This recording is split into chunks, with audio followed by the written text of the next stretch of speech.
probably one of my favorite seams to do. And the beautiful thing about a French seam is it is an enclosed seam. So there are no raw edges anywhere. So when it pass it around, take a look, and Zevi, take a look that Zevi can see it too. Okay. Now the next two seams, if you look on the board of what we're doing today, we're doing 4 seams: stitch and ping, tailor's edge, French, and flat felled, right? So we're doing the French and the flat felled, and I group them together because of this.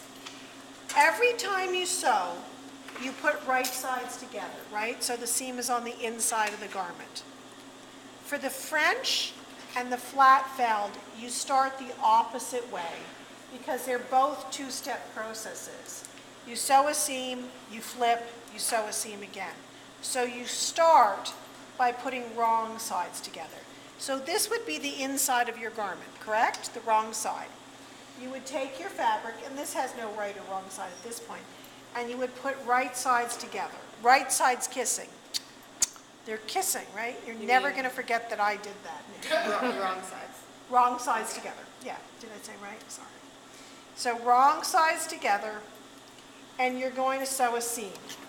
Now for the next 2 seams, you're going to do a 3/4 of an inch seam. Okay, not an inch, but 3/4 of an inch. So where do I place my fabric? What?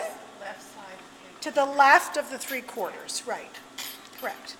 So I'm going to take a few stitches, reverse, and sew slowly and carefully to the bottom. And no pins, right? Never any pins. We hate pins. There will be times when we use pins, not on such a short.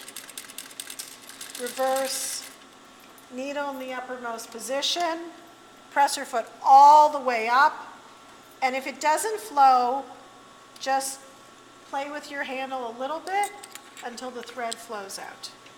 Okay, so now that's all I've done, a 3/4 of an inch seam, correct?